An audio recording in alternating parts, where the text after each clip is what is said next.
লোকসভা নির্বাচনে 2024-এর সামনে রেখে 6 নম্বর বালুরঘাট লোকসভা আসনে বিজেপি মনোনীত প্রার্থী দক্ষিণ দিনাজপুর জেলার ভূমিপুত্র তথা বিজেপির লড়াও নেতা সাংসদ ডক্টর মাননীয় সুকান্ত মজুমদার মহাশয়ের সমর্থনে আজ 22শে এপ্রিল সোমবার দুপুরে দক্ষিণ দিনাজপুর জেলার কুমারগঞ্জ বড়াহার ফুটবল ময়দানে পশ্চিমবঙ্গের বিরোধী দলনেতা শুভেন্দু অধিকারী বিজয় সংকল্প সভা অনুষ্ঠিত হলো।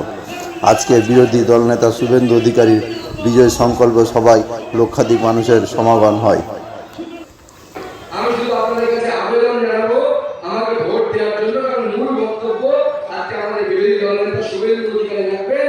তাকে জোরে হাততালি দিয়ে আপনারা সকলে মিলে স্বাগত জানাবেন। কিন্তু আজকে আমাদের মূল মঞ্চে উপস্থিত আমাদের সম্মানীয় বিরোধী দলনেতার সাথে আমাদের বালুরঘাটের বিধায়ক বিখ্যাত অর্থনীতিবিদ অশোক লাহিড়ী, আমাদের জেলা সভাপতি স্বরূপ চৌধুরী যিনি এই বিধানসভার বাসিন্দা, শুভেন্দু সরকার, গৌতম রায় আমাদের লোকসভা কনভেনার, অশোক বর্ধন আমাদের general secretary, Gautam Chakraborty x district president, আমাদের মন্ডল সভাপতি শঙ্কর চৌধুরী, রাজু রায়, রঞ্জিত দেব, বাপি দেব বিধানসভার কনভেনার, প্রশান্ত চৌধুরী, সুনীল হাসরা কো কনভেনার, অত্যন্ত জনপ্রিয় দক্ষ সভাপতি এবং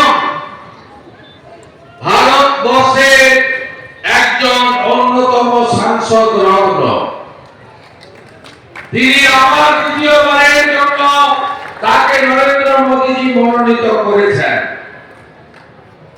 বয়সে তরুণ, শিক্ষাবিদ, গোটা দেশের মধ্যে সবচেয়ে বেশি প্রশ্ন লোকসভায় করেছেন তিনি আপনাদের প্রার্থী, আমাদের প্রার্থী ডক্টর সুকান্ত মজুমদার।